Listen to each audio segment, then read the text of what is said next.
Welcome to Cinema Chop Shop. Watch, chop, retrofit. All right, Chop Shoppers, I do want to take this moment to thank you for tuning in, but also to wish a happy birthday when this airs. It'll be the day after her birthday, but happy birthday to my lovely wife, Michelle. Drink.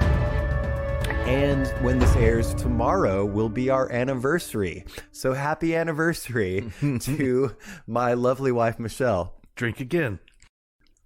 But this is not a Brownie Points podcast.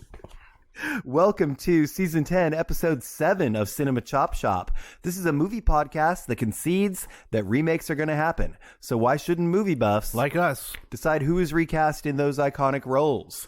My name is... Santa Claus is coming to Travis. Okay. A.K.A. the life and traventures of Santa Claus. Yes. A.K.A.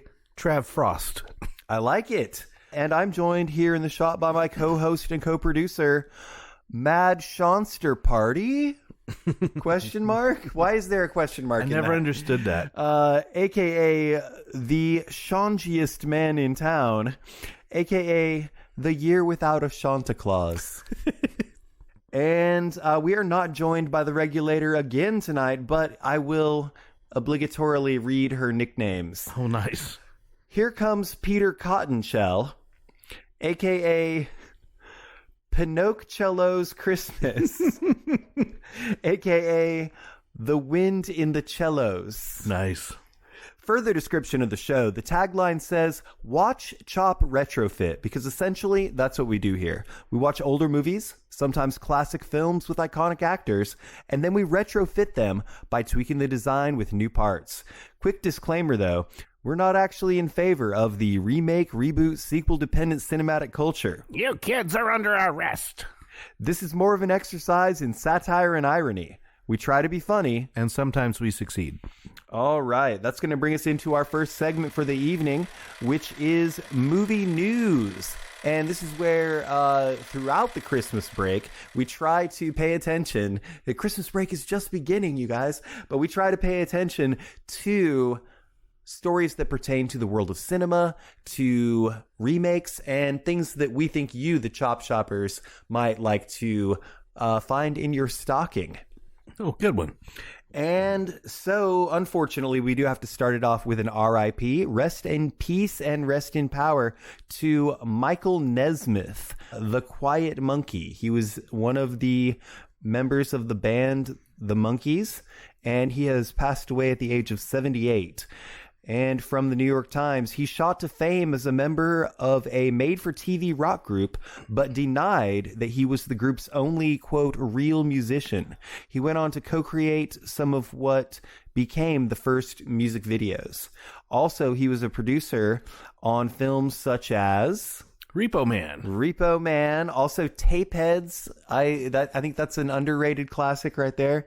And then one that I'm sure everybody has heard of, Time Rider: The Adventure of Lyle Swan. We have to check that out. As well as his own solo recording and film projects. So once again, rest in peace and rest in power to him. Also, rest in peace to author Anne Rice, who breathed new life into vampires, has died at the age of 80. This is from the Seattle Times, or also the Associated Press.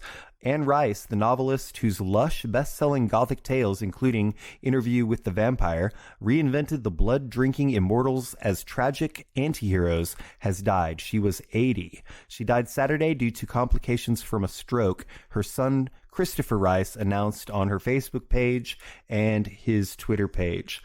Any thoughts on her? Did you read the vampire books? Oh, yeah. Yeah, they were ever present in my high school and college days. Definitely a earmark of the late 80s, early 90s. Goth chicks really liked Anne Rice. Oh, yeah.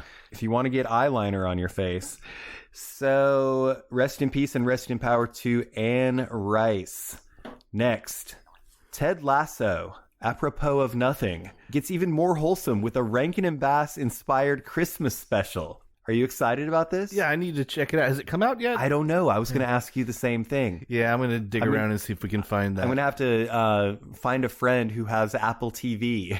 In this special, Ted's mustache goes rogue and disappears from his face. I think it's a great idea. The Richmond gang help him find it. And that comes to us from AV Club. From Variety, Wall-E, Return of the Jedi, and Selena are among movies added to the National Film Registry. So how long do you think it is before a movie is eligible? How old does a movie have to be? Well, Selena came out in the mid-90s maybe? Yeah, that's true. So 25 years? Well, there's 25 motion pictures that they add each year. But under the terms of the National Film Preservation Act, the movies have to be at least 10 years old. Okay. Other titles added to the NFR in 2021 include Lord of the Rings, The Fellowship of the Ring, A Nightmare on Elm Street, and Pink Flamingos. Okay. Oh, Sounder. You gotta love Sounder. That comes to us from Variety. Also from Variety, director Hope Dixon Leach sets a hybrid version of Dr. Jekyll and Mr. Hyde. Now, her name doesn't necessarily ring a bell for me, but apparently she directed a movie called The Leveling, which won BAFTA awards and was also acclaimed at several film festivals in Toronto, Rotterdam, and London. But she's going to do a hybrid adaptation of Robert Louis Stevenson's iconic novella, The Strange Case of Dr. Jekyll and Mr. Hyde. And I wonder what they mean by hybrid. Is it sometimes it'll use gas and sometimes it'll use electricity? Next, Rendezvous with Rama. Denis Villeneuve is adapting another sci-fi classic. After Dune 2, of course. Calm down, fanboys. Denis Villeneuve is a science fiction directing machine, according to The Hollywood Reporter. The filmmaker's next project after his upcoming sequel to Dune will be an adaptation of Arthur C. Clarke's Rendezvous with Rama. Villeneuve is clearly keeping himself busy as Dune 2 is allegedly already pretty far along in pre-production. Sounds like a conflict of terms. Pretty far along in pre-production. So Rendezvous with Rama is likely following shortly behind. And that comes to us from /film.com. Any thoughts, Sean? No, I don't. Did you ever read any Arthur C. Clarke? Yeah, of course. I did. Yeah. His material was shorter and easier to digest for somebody who never learned how to read. All right, we got another one here. Ben Schwartz, Emmy-winning comedian and actor Ben Schwartz, has joined the ensemble cast of Renfield. Now, is Renfield an attempt to kind of prime and get the wheels turning again on the dark universe? Jeez, they just can't seem to get it going. The Invisible Man was good. It was good, and the reason it was good is because they deviated from the rote expectations of Universal Monsters, and I think Renfield might be off to the right start by going with a minor character as the focal point. I think that it might work, and so far so good on the castings. Speaking of the castings, from Variety, the anticipated take on the mythology of Dracula, which centers its narrative on the vampire's famed henchman, R.M. Renfield, has already cast Nicholas Hoult in the title role. Nicolas Cage will play Dracula, and Awkwafina is also on board. And now Ben Schwartz joins the cast. And I think that with what you're saying about disrupting, I think that Ben Schwartz is a disruptor. He can bring something new to the table. Totally. All right, that's going to wrap us up on movie news for this week. Do you hear those sleigh bells ring-a-ling, jing, jing, jing-a-ling too? That must mean it's time for the Department of Corrections Department with Chief Corrections Officer Dana.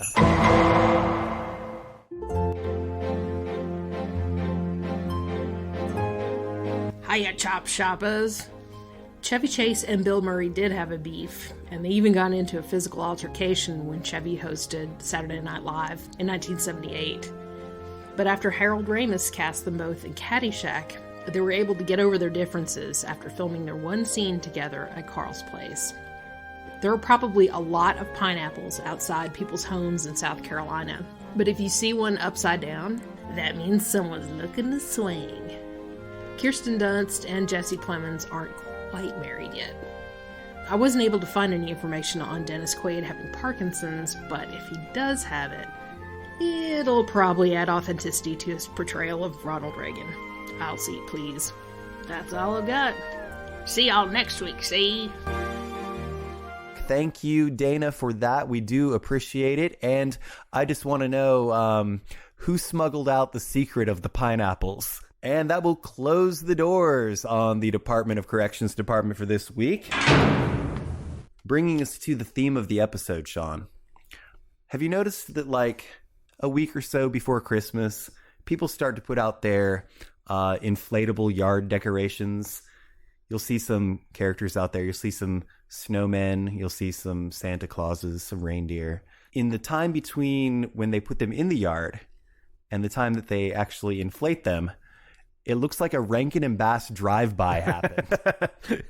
They're all laid out on the yard. Yeah, it's very disturbing, and children have to see that, man.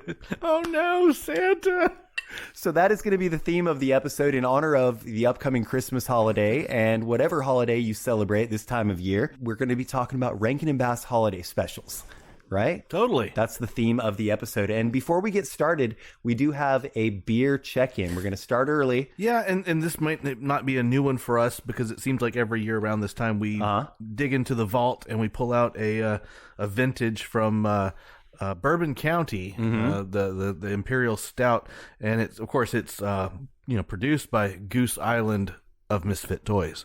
Goose Island of Misfit Toys. Speaking of Misfit Toys, we have a Misfit toy in the shop tonight. Indeed. We've got a very lifelike scale replica of Bumbles, the Abominable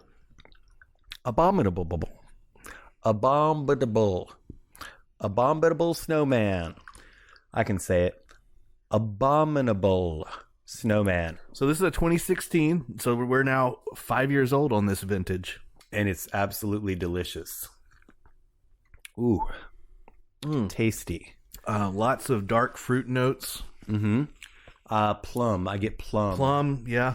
Toffee, of course, with those roasty notes. Yep, develops in the bottle up to 5 years, it says here on the label. So we're right on target with this baby. And trying to look up the ABV on this. 17%. Probably so. It's So speaking of that theme of the episode, Rankin and Bass holiday specials, they seem to be everywhere now in the modern age. You can pretty much watch all of them online or on whatever streaming service it is you happen to use. Back in the day, it was like once a year. Oh, it was appointment television. Yes. Like CBS or whomever would do their night, and damn it, children, we're going to sit in front of this damn TV. We're going to watch Rudolph. Yes. We're going to watch Frosty and all of the others.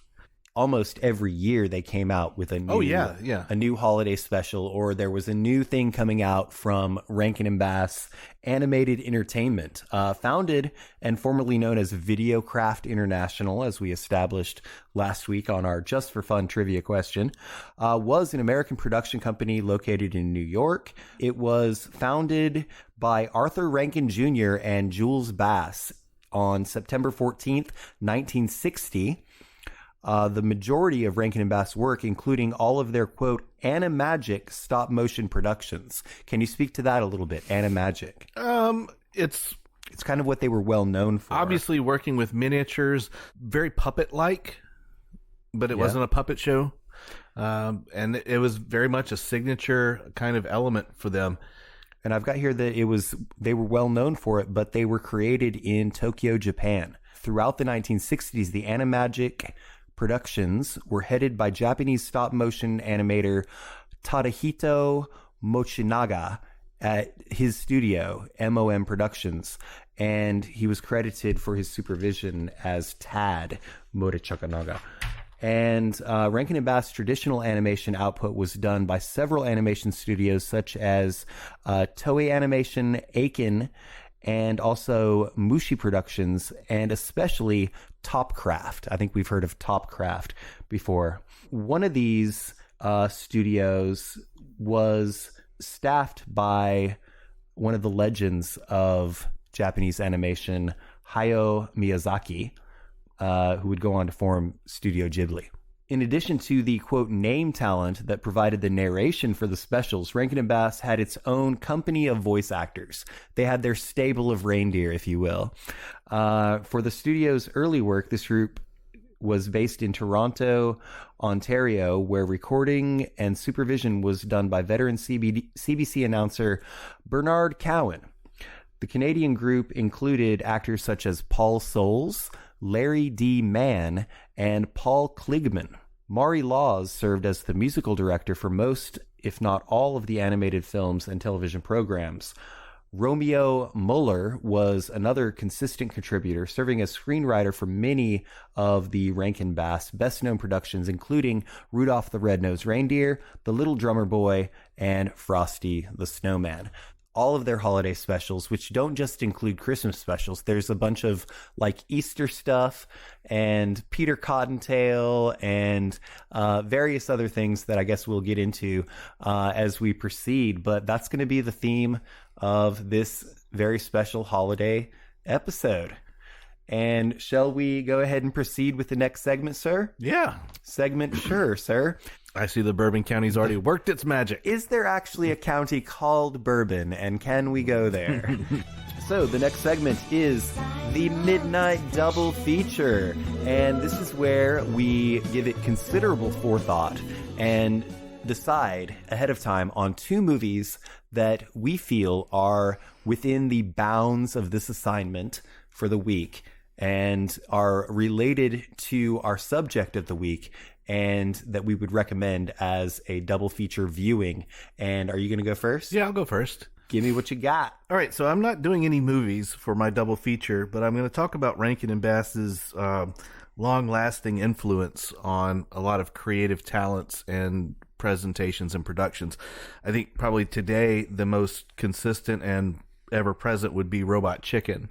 Robot Chicken is the shit. Very much an influence. Celebrity Deathmatch back in the day, a little bit. Moral Oral was derivative of Davy and Goliath, which they were contemporaries of Rankin and Bass. So before the Robot Chicken thing was established, there were a couple of homages / parodies that appeared in the late 90s and early 2000s.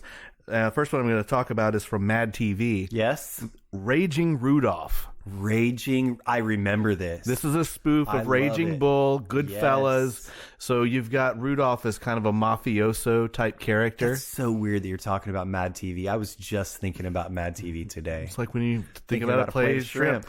This, of course, can be seen on YouTube now. They did Raging Rudolph installment 1 and 2, I believe. And they're pretty funny. A little heavy leaning on the Scorsese stuff. Yeah. But very much or so. Tarantino. Yeah, there's some Tarantino. Some ultra violence. Right. And that's just kind of Mad TV's slant, but done in the Rankin and Bass style.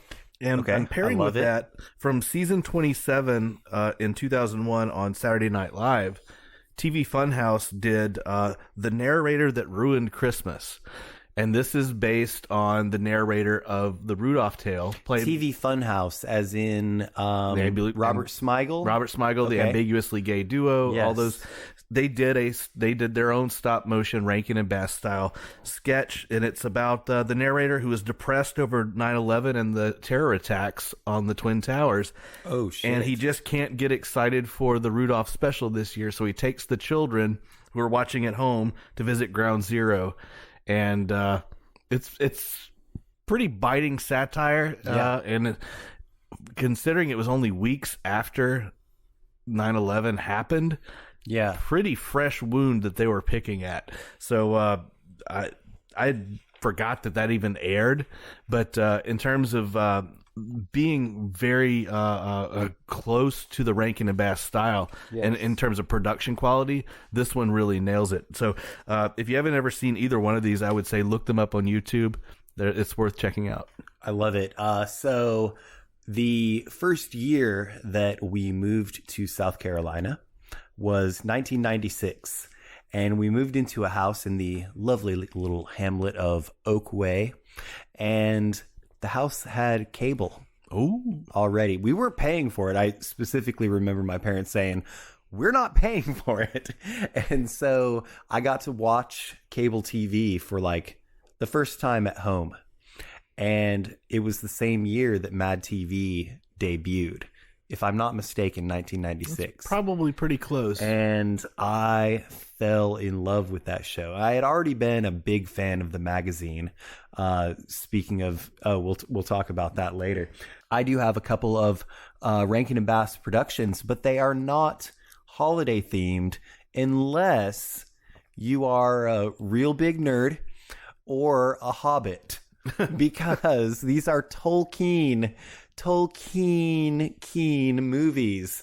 So if you ever want to nerd out, you can watch 1977's The Hobbit, directed by Rankin and Bass and written by Romeo Mulder Sculler. It's got a 67% on Rotten Tomatoes. We know the story, but it was animated by Topcraft in Tokyo, now defunct Japanese animation studio whose animation team reformed as Studio Ghibli under Hayao Miyazaki. While some of the animators went to establish Pacific Animation Corporation, Topcraft successfully partnered with Rankin and Bass on several other productions in traditional animation, including 'Twas the Night Before Christmas, The Stingiest Man in Town, and The Last Unicorn. So then there is a gap in like the rights to creating a movie about the Middle Earth stuff, and Ralph Bakshi jumps in and makes his Lord of the Rings, right, which used rotoscope quite a bit. I still like it just for its time, but it's a little bit difficult to watch considering the style. Yeah. Then in 1980, Rankin and Bass come back with an idea they already had in pre-production before Bakshi's Lord of the Rings, and it's The Return of the King. Two hobbits struggle to destroy the ring in Mount Doom while their friends desperately fight evil Lord Sauron's forces in a final battle. That's what happens in The Return of the King. Note, the film is often mistaken as a sequel to Ralph Bakshi's 1978 animated film, The Lord of the Rings. I thought so when I was watching them on VHS as a kid. But Warner Brothers acquired the rights to the special for home video distribution and chose to market the film along with The Hobbit as installments of an animated Tolkien trilogy. And that's why that mistake is made. But you know, nerds like us, we know what's going on. We know the difference. We know what's up. So that's going to be my very cool, very zeitgeist double feature. Is it time for our feature segment? Let's do it. It's time for our feature segment, you guys. It's time for the thing that you all came here to listen to. It's the recast. And it's basically the foundation of this show. It's the shock absorbers on Santa's sleigh. This is the segment where we take a movie that we've watched in advance, maybe too many times, and we pick it apart a little bit. Caribou meat is delicious. And then we hypothetically take a few of the main roles, and we recast them with contemporary actors. So the first movie is the aforementioned Rudolph the Red-Nosed Reindeer from 1964. This one was directed by Larry Romer, and it's got a 95% on Rotten Tomatoes. This stop-motion animagic version of the classic Christmas tale adds a bit of twist when Rudolph encounters an abominable snowman. I did it right. Good job. And then goes off on a vision quest of sorts, encountering various characters, and goes to the island of misfit toys for a little while. Yep. And what are your thoughts on the movie in general? In rewatching it, I was surprised that it's an hour and a half. That shocked me. But I'll get into my... You thought it would be longer or shorter? Shorter. I remember it as being shorter. Being an hour? Like an hour. And it's a full-on movie. With commercials, it would be 2 hours. Yeah, I think so. So, yeah, that was my first impression. My other impression I'll get into when I get into my recast. I gotcha.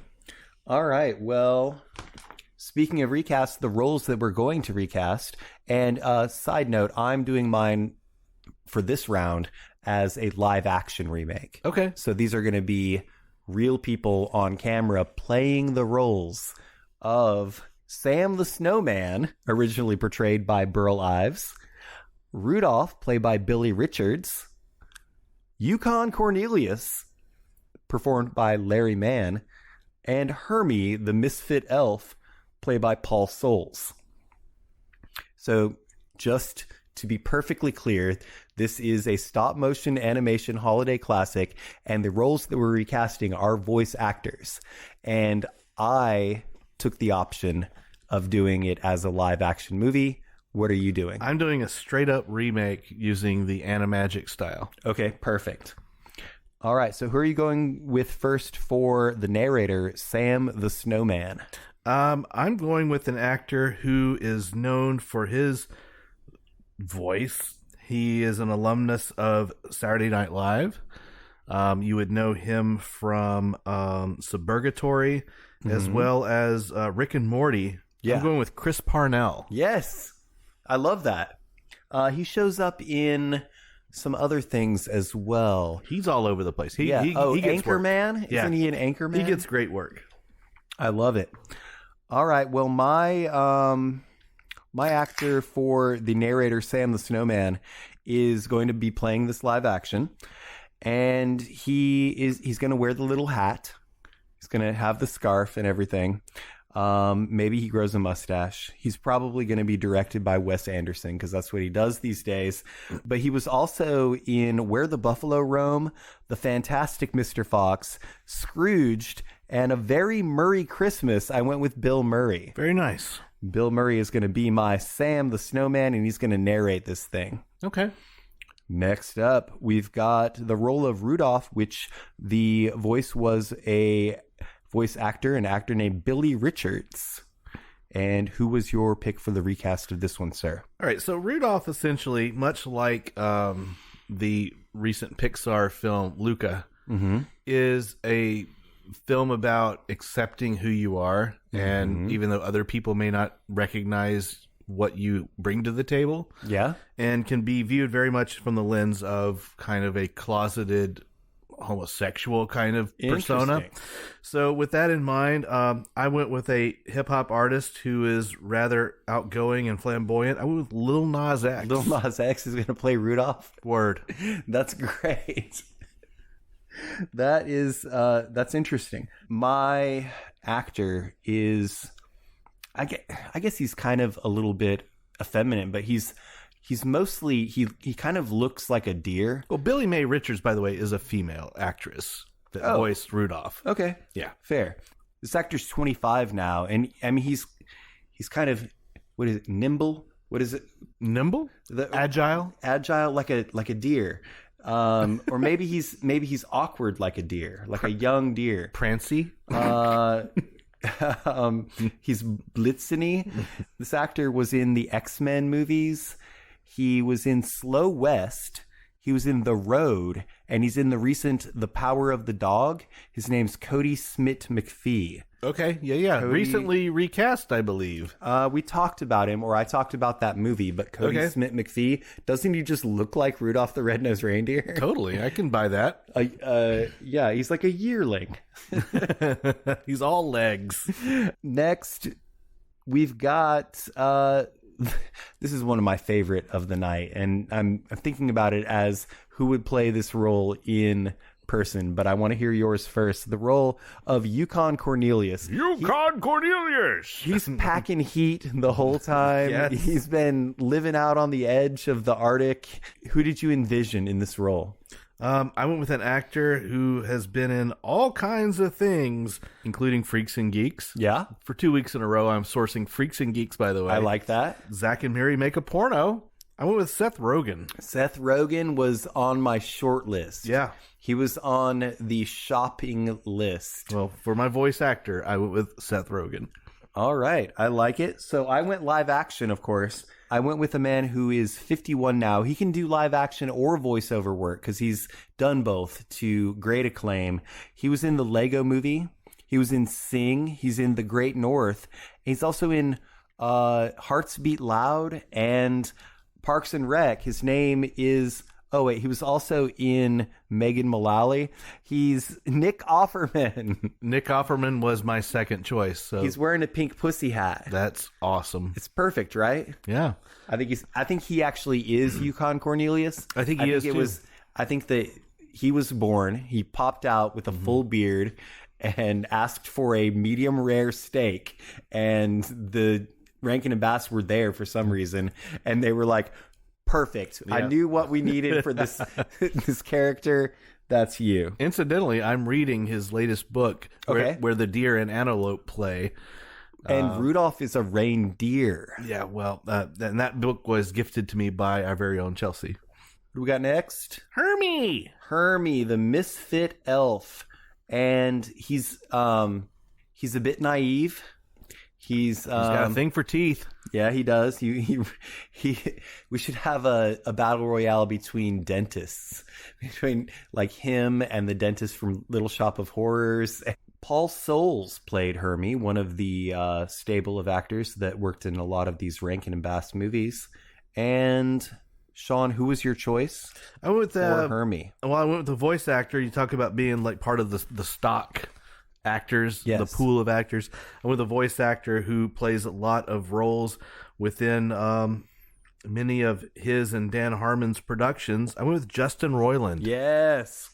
Little Morty. So that, I don't know, Sean, Morty's voice is almost Mickey Mouse. Yeah. That's two people on your list who came from Rick and Morty, right? Yeah, I didn't even think about it at the time, but it came to me as... I was reading my list back to myself. Said, oh, fuck. I hear you.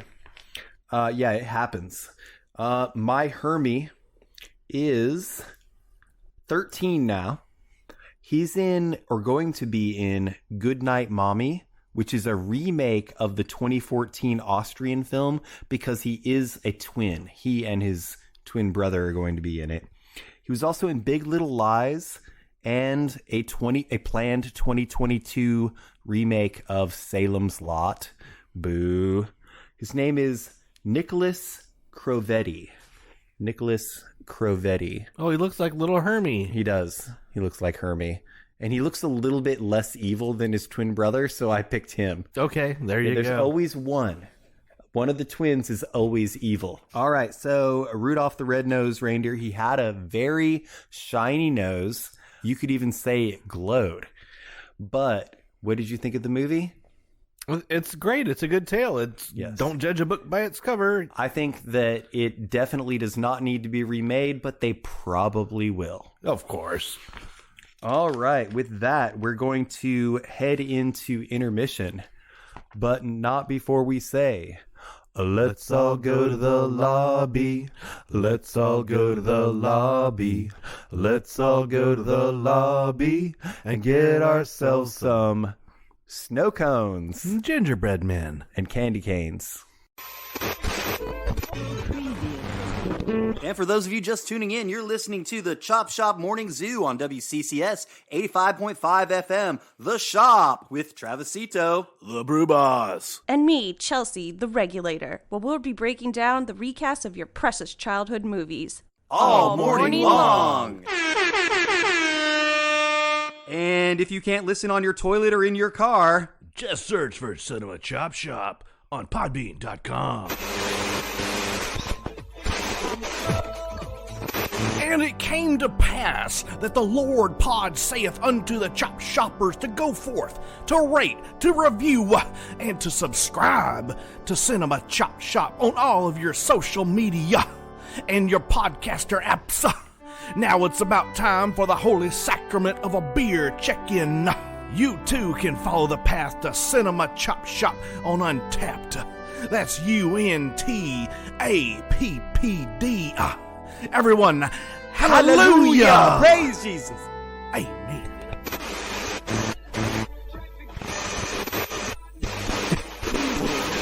Well, hello there, all you naughty chop shoppers. So, you like to listen? Oh, you're bad. Wouldn't you also love to see all of our hot pictures and posts on our very own social media?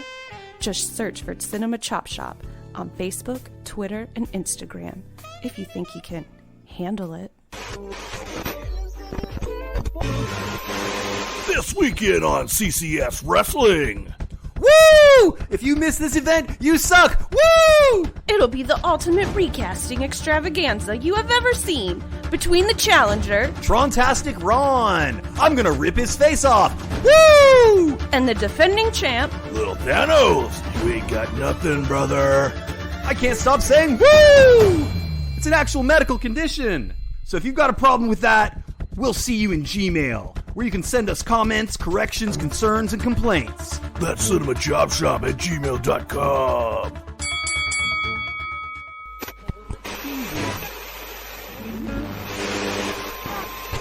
Do you need a used movie? good credit, bad credit, no problem. Come on down to Wacky Trav's Cinema Chop Shop Blowout Sale, He's out of his mind. where we can guarantee you'll go home happy. Social security number, criminal background check, and blood sample required. Side effects may include euphoria, hallucinations, and delusions of grandeur. So please remember to watch, chop, retrofit.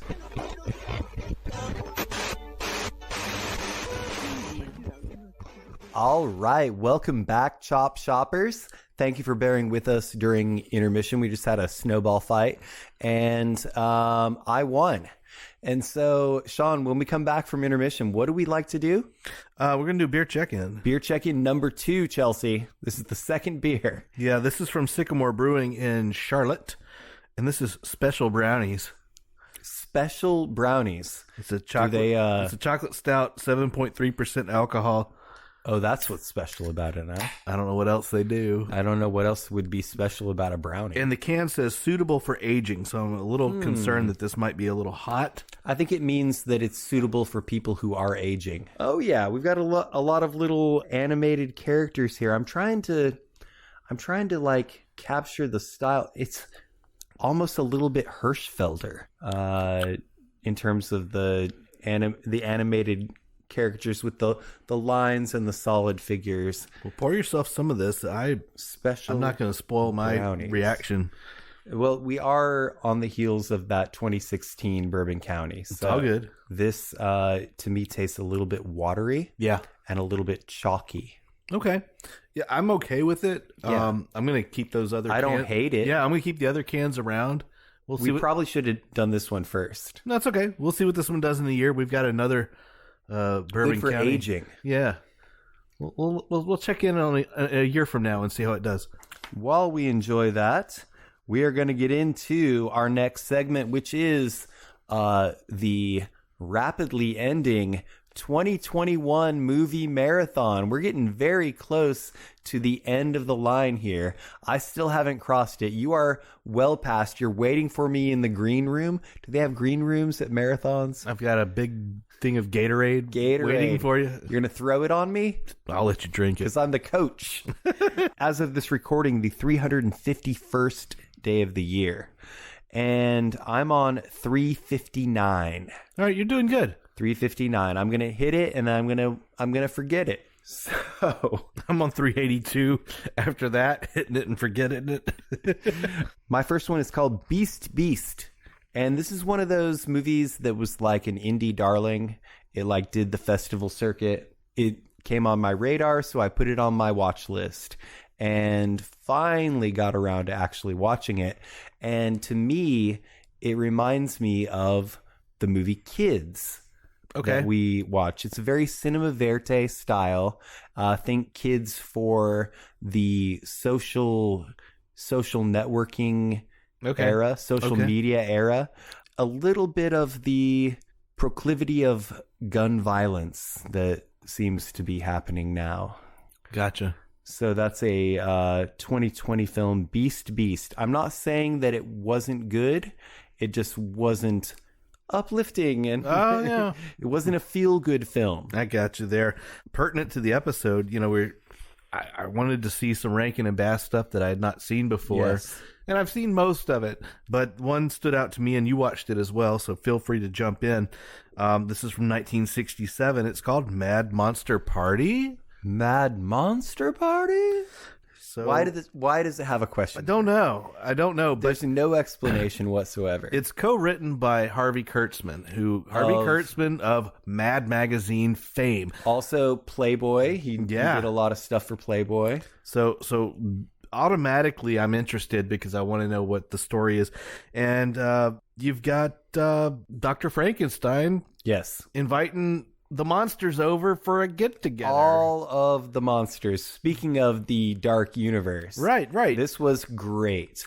The So- animation is great. The voice actors are incredible. I think I texted you at the time. I'm like, this is the shit. Yeah, it's extremely witty, which I would expect no less from Harvey Kurtzman. And who was your favorite voice actor in it? It's not even a question of the voice actor. Obviously, I mean, you've got Boris Karloff, Yes. which is great. But no, for me, it wasn't even about the voice acting. I was transfixed on this stupid puppet of Francesca, the redhead assistant. She's gorgeous. Oh, okay. And is it weird that I find her like totally hot? I mean, that's up to you, man. Like a puppet goes on your hand. There's things. But you texted me Phyllis Diller for the win. Fuck yeah, Phyllis Diller was awesome, and it was a striking resemblance of her in puppet form. I say puppet, animagic form. Animagic. I like it. I thought it was great. And there was a follow-up to this that was, I guess, somewhat related to It's a Mad, Mad, Mad, Mad World called Mad, Mad, Mad Monster Party. Have to check that out. Yeah, I don't know what's going on with that. But I did like that. My next check-in is a prestige film. I'm not sure if you've seen it yet, but it is the newest release from auteur director Wes Anderson. It is The French Dispatch. It's in line to be watched. I think it's probably his most ambitious project yet. Okay. The ensemble cast itself is an undertaking. But you weren't like raving about it. I wasn't blown away, Okay. and I wonder if it's because he might have tried to put too much into one movie. Okay. And it's almost like the last line of the movie, and this isn't a spoiler. The last line of the movie is something to the effect of, "So what do we do now?" And I think that tells a lot.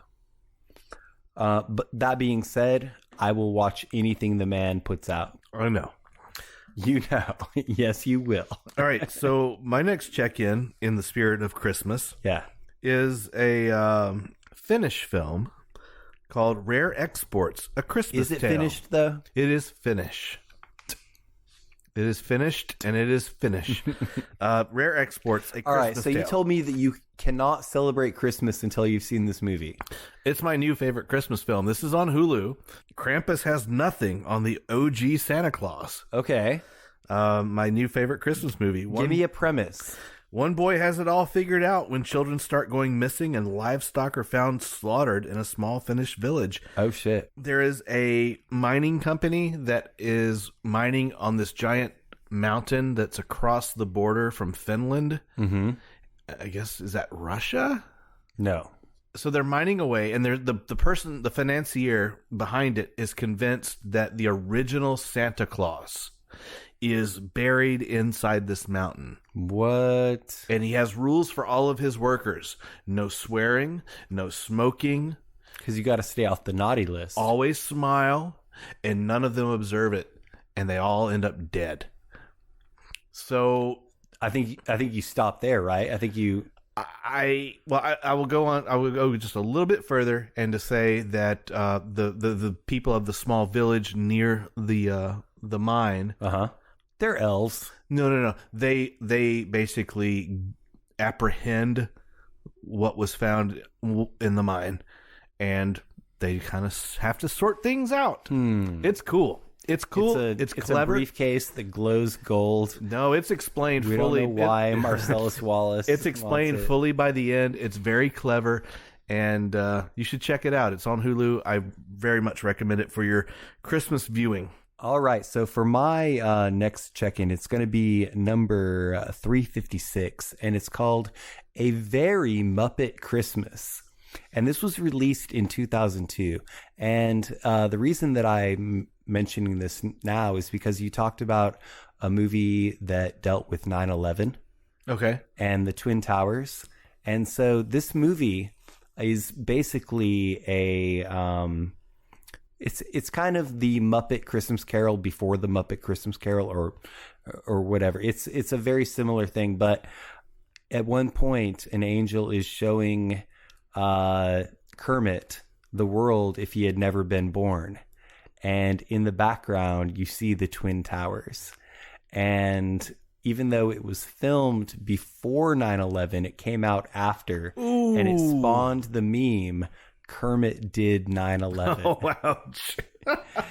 Wow. Yeah. So that's going to be my final check-in for this week's 2021 movie marathon. All right. Well, then my final one will be a film from the Hammer series of horror films. It's called Twins of Evil. And it stars Peter Cushing. Okay. As kind of the lead villain. Grand Moff Tarkin? Yeah, kind of as the lead villain. He's a very pious guy in the village who is rooting out witches and blaming women for pretty much anything that goes wrong. Now? He was rooting them out? Rooting them out. Rooting out witches. It's the name of my upcoming gothic hip-hop album. It also stars a vampire who looks exactly like Jimmy Fallon. You can check out. You sent me that as well. You can check out my Twitter. I put it up as a comment. It also spawned a meme. Jimmy Fallon is a vampire. But it also stars the gorgeous Collinson twins, who were Playboy Playmates of the Month in October 1970. Are these the Barbie twins? No, these are the Collinson twins. Okay. I got to look this up. Yeah, they are beautiful. And they made about 5 movies together, this being one of them, and there is a booby count in this film. So, what is it? I'm not going to tell you. 69. No, man. You're going to have to watch it and find out. 13. But I enjoyed this immensely. It can't be an odd number, Travis. Just a great movie. I thought it was really cool, a lot of fun, and we're going to do a Hammer Films episode in October of next year. So mark your calendars. If man is still alive. Hey, do we want to open this first?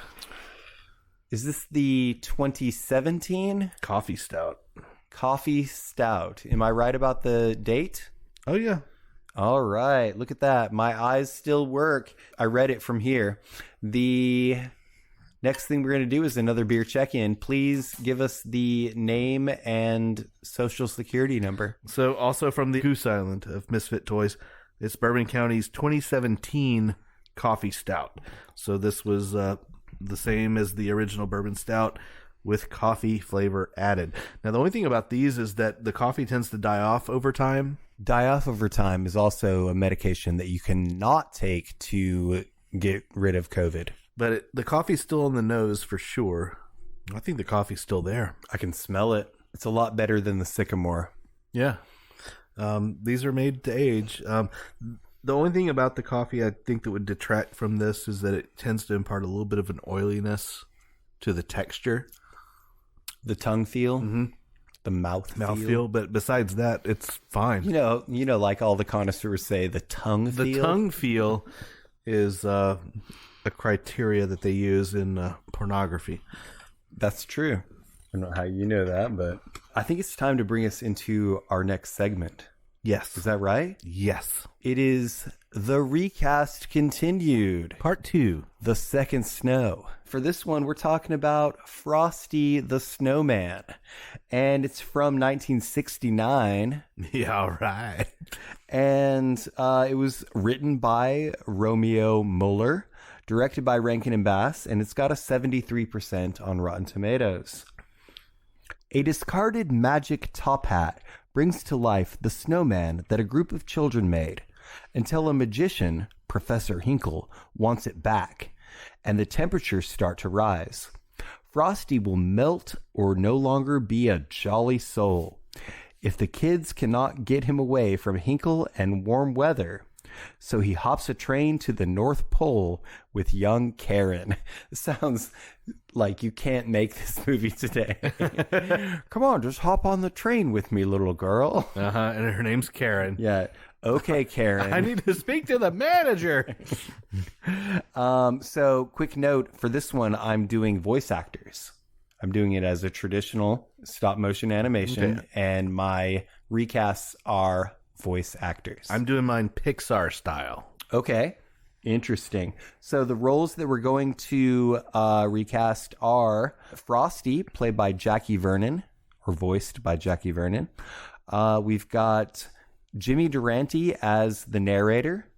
Then we've got Karen, played by June Foray. And then Professor Magician Hinkle, played by Billy DeWolf. That's a great name. It's a really good name. It's almost as good as Dr. Clitterhouse. Who is your pick for Frosty, my man? Well, for me, Frosty is defined by the first words he says when he comes into existence. Yes. Happy birthday. And it's full to my lovely wife, Michelle. Drink. And it's full of optimism and joy. And naivety. So for me, I think the one actor who can pull that off with 100% believability is Tom Hanks. Oh, dude, that's good. Yeah, I did not see that coming at all. I think it's very good. I think that is a excellent choice. He's America's dad. Right. All right. Wait, if he's America's dad, who's America's mom? Jo Beth Williams. Jo Beth Williams. Very maternal, very wholesome. My pick for Frosty is 51 now. And keep in mind, this is a voice performance. He was in A Futile and Stupid Gesture, Extraordinary, and Nebraska. His name is Orville Willis Forte IV, a.k.a. Will Forte. Oh, nice. Did you know that was his real name? No, I had no idea. Orville Willis Forte IV. That's crazy. And hopefully he passes that name on. Next, we've got the narrator, Jimmy Durante. Jimmy Durante, he was a stand-up. He was known as the Schnoz because of his bulbous nose, his big nose, and he was the animated character was basically a caricature of him. Right on. And who did you pick for this, sir? So for this role, I wanted a guy who kind of has a bit of a bulbous nose as well. And can pull off the narration. Also, he's got some connection to Christmas films. Wasn't Jimmy Durante also a singer? Yeah. He sings in this. Yeah, totally. Yeah. I'm with Tim Allen. Tim Dick?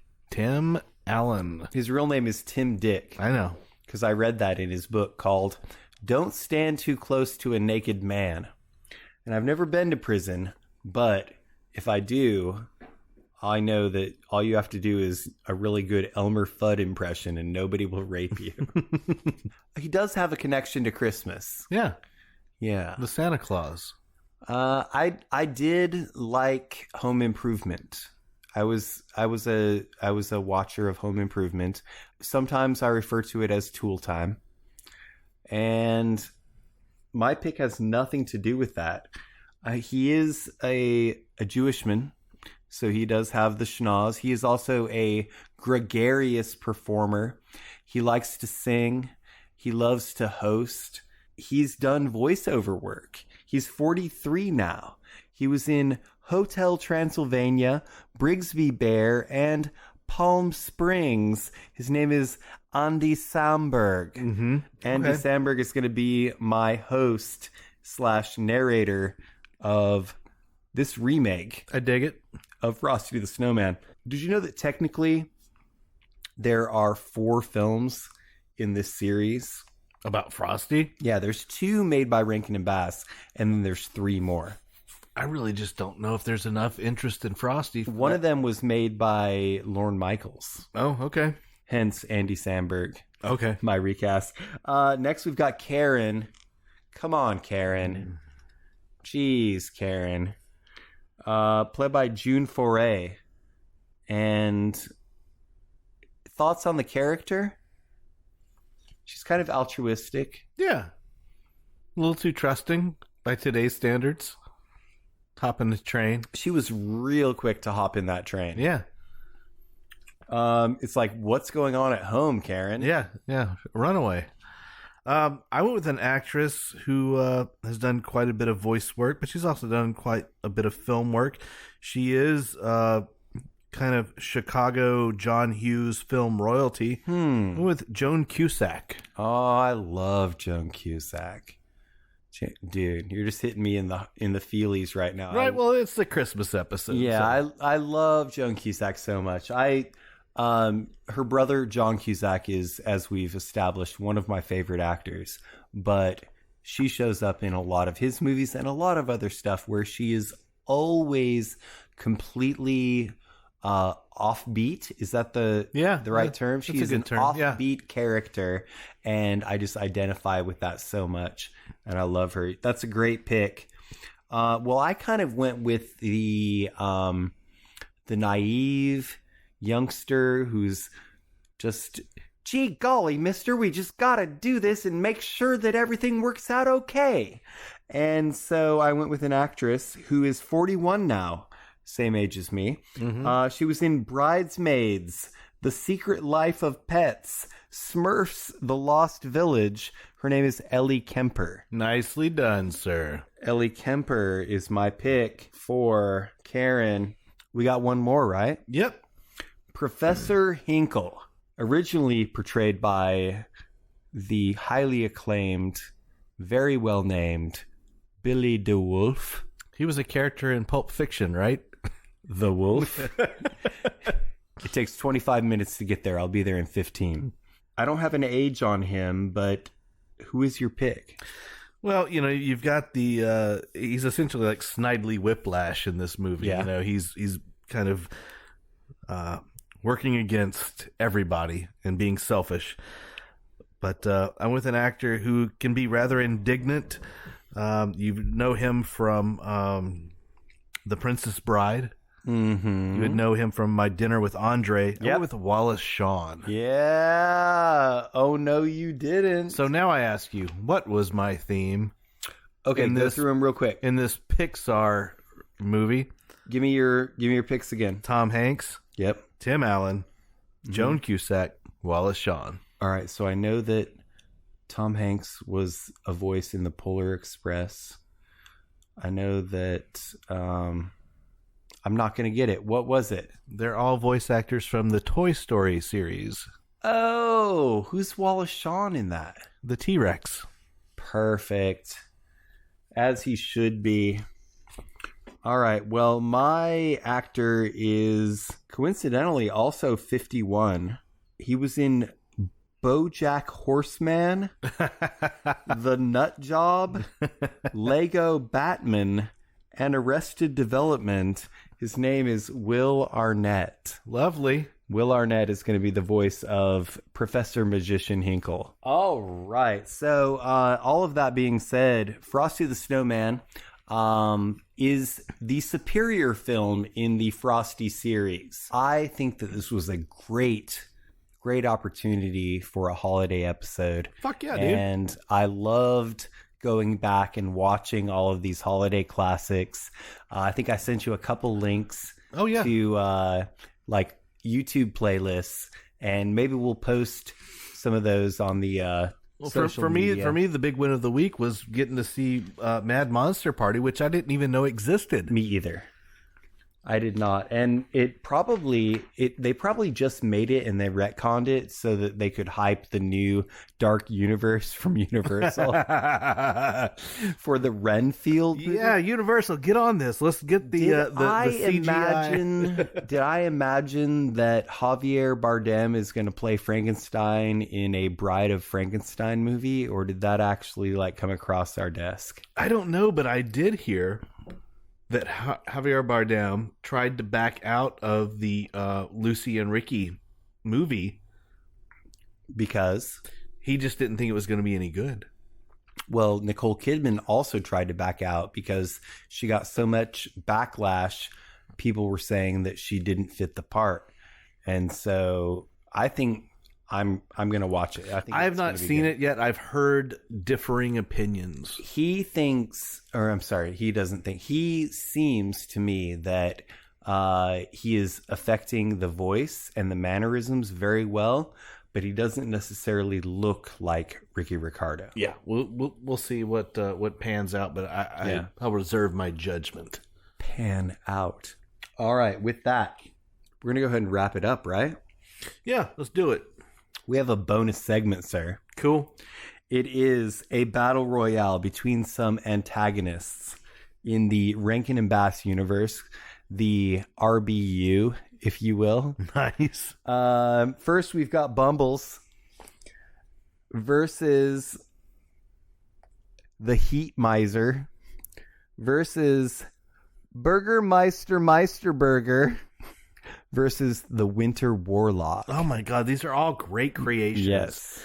That's one thing I think about the Rankin and Bass is their villains are fucking great. Yes. Now some of them end up not being villains. Yeah, of course. But in terms of how they're presented, I mean, you've got Bumble right there in front of you. I do. In the 3 dimensions. I'm going to go ahead and say I'm picking Bumble. Yeah, I'm going to go with Heat Miser just because it's such a strange. The twin brother of Snow Miser. Yeah, I'm going with Heat Miser. He's got the flamey hair, the red nose. Mm-hmm. He brings the heat. He's bringing the heat. I love it.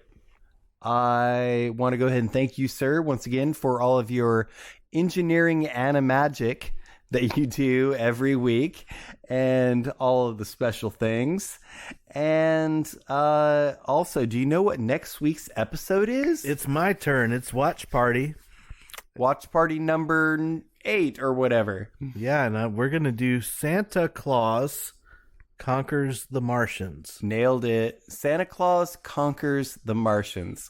And this movie is in the public domain now. Great. So there's a lot of versions out there. You can watch it pretty much wherever. If you've not seen this, if you've seen the Mystery Science Theater 3000 version, please. That's how it kind of came into the public knowledge. Yeah. But do watch this with us because it's a treat. All right, so I do have a just for fun trivia question. The Martian ray guns are actually painted air blasters made by what toy company? Think about the date of release. Yeah. Jeez. Daisy. Daisy is a very good guess. The actual answer is Whammo. Whammo. Okay. Whammo. Inventor of the Frisbee? And that fits. Or marketer of the Frisbee? It fits right in with that movie, though. Yep. Totally. All right. So we want to plug the podcast itself. Please rate, review, and subscribe to us on all of your podcatcher apps. Give us a review. That would help us out. And also check us out on social media. We're on Twitter, Facebook, and Instagram as Cinema Chop Shop. Also on YouTube, you can check us out as Cinema Chop Shop Podcast on YouTube. And Sean, anything you want to plug? No, I don't really think I have any plugs. Again, I was talking about Hawkeye, the TV series. Check it out if you haven't, because it's only 6 episodes, and I can't believe it ends next week. And they're only doing 1 season? That's what Because Jeremy Renner is in prison? Is he? Also, thank you, the Chop Shoppers out there. Thank you for tuning in. And don't forget to get that vax. Get your boosters. Otherwise, wear your mask and keep your social distance away from me. And also, please remember to watch, chop, retrofit.